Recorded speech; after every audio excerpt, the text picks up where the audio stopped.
Bonjour tout le monde. Today we're going to be talking about si clauses in French, which is the same thing as using an if clause in English. They work the same way, and we have to decide what tenses, what verb tenses we're going to use. There are some rules about it, but it's not that scary. It's not that complicated. You'll see. So, if I have a sentence with a clause in the present tense, then the other clause in the sentence has to be in the future tense. So you see here, the first clause starts with the word if or si, has a verb in the present tense, then the second clause will be in the future. But it's not always necessarily that way. It works in the reverse as well. So I'm going to take my arrow and I'm going to make it go in both directions. And I'd like you to do the same thing. Let's just make that arrow go both ways. Because the future tense could be in the first clause and the present tense could be in the second. It can go either way. Let's look at the example. Si j'ai assez d'argent, je ferai un voyage.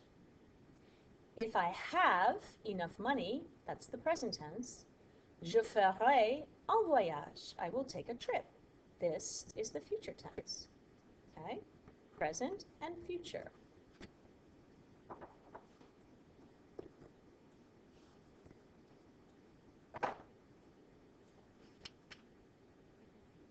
So the same thing applies when we're using the imperfect and the conditional. If one clause is in the imparfait, then the other clause has to be in the conditionnel. And again, it doesn't necessarily go in this order. It can go in the reverse order. So I'm going to make my arrow go both ways, and you do the same thing. Okay. We're going to take the same sentence and we're just going to put it in the imparfait and the conditionnel.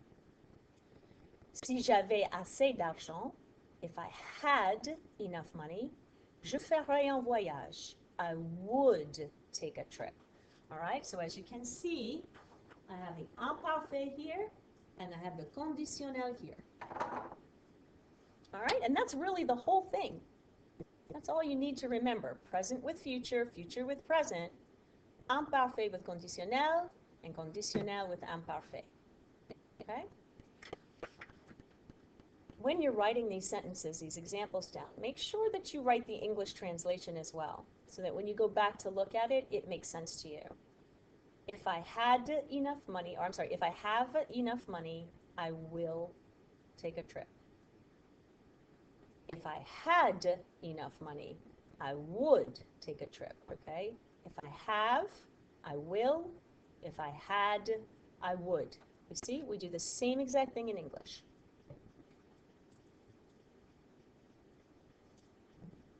All right, let's look at some examples. Let's try some on our own. Remember, if you need to, you can pause the video or you can go back and watch it again. Here we go.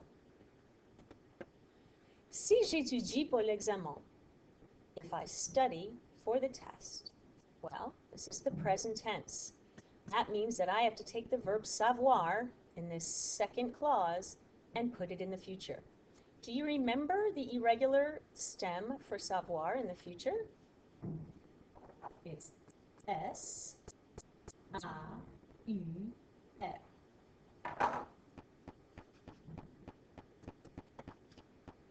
If I study for the test, I will know the answers.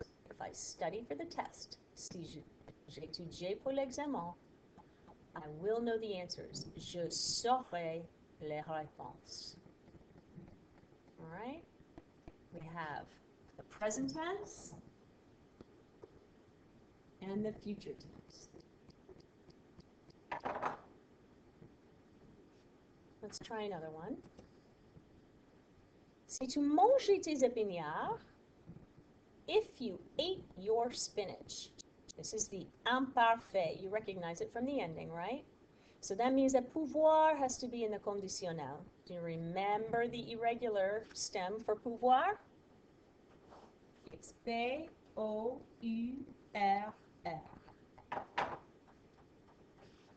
Si tu mangeais tes épinards, tu pourrais prendre du dessert.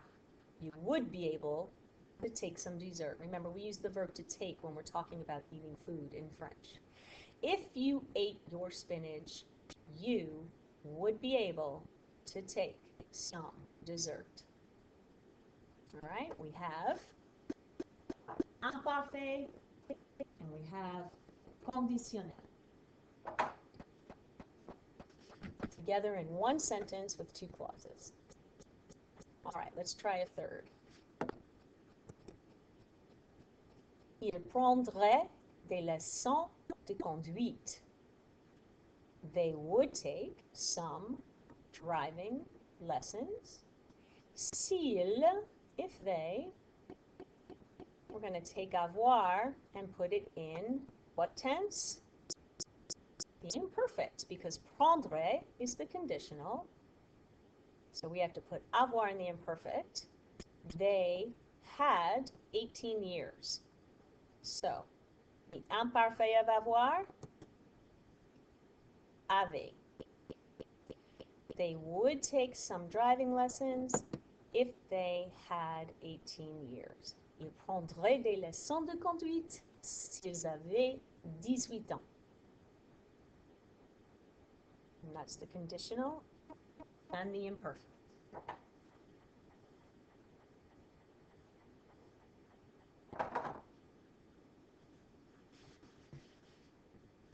All right, let's try another one.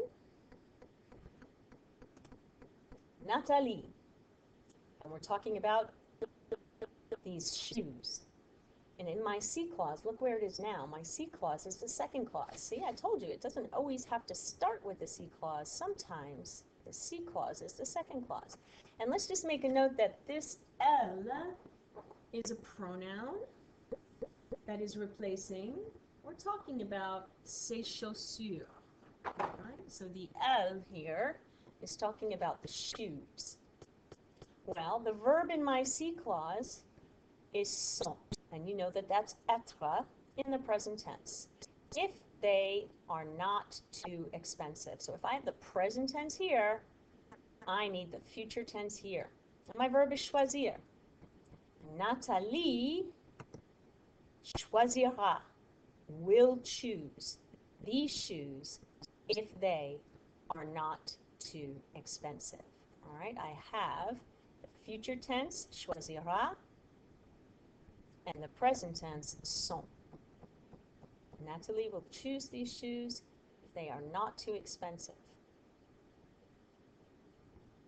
This time, the future is in the first clause, and the present is in the second clause.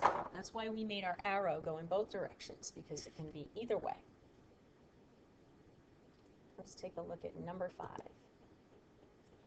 Si vous écriviez des lettres à votre oncle, if you wrote some letters to your uncle, this is the imparfait, right? Past tense. Vous do you remember the irregular stem for this? Recevoir? Go. You would receive. How do I say that in the conditional? Recevriez. Recevriez. R-E-C-E-V-R. That's my stem. And then here is my ending. Remember, the conditional tense is made up of the irregular or the regular future stem. This is my stem. Plus my imperfect ending. That's why I call the conditional an imperfect future, because I have a future stem and an imperfect ending. If you wrote some letters to your uncle, si vous écriviez des lettres à votre oncle, vous recevriez des lettres de lui. You would receive some letters from him. All right, so just so you can see, we have the imparfait and we have the conditionnel.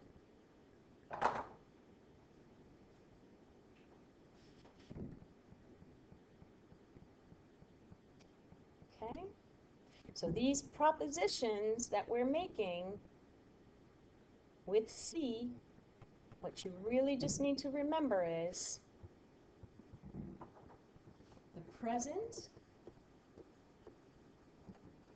and the future go together, and the imparfait and the conditionnel go together. And it doesn't matter which comes first in the sentence. All that matters is that if you have one clause in one, you have the other clause in the other. Okay, there's my arrow there. It looks a little silly. All right, present future or future present, imparfait conditionnel or conditionnel imparfait. So this is the big thing that you want to remember. All right, c'est tout, mes amis. C'est simple, no?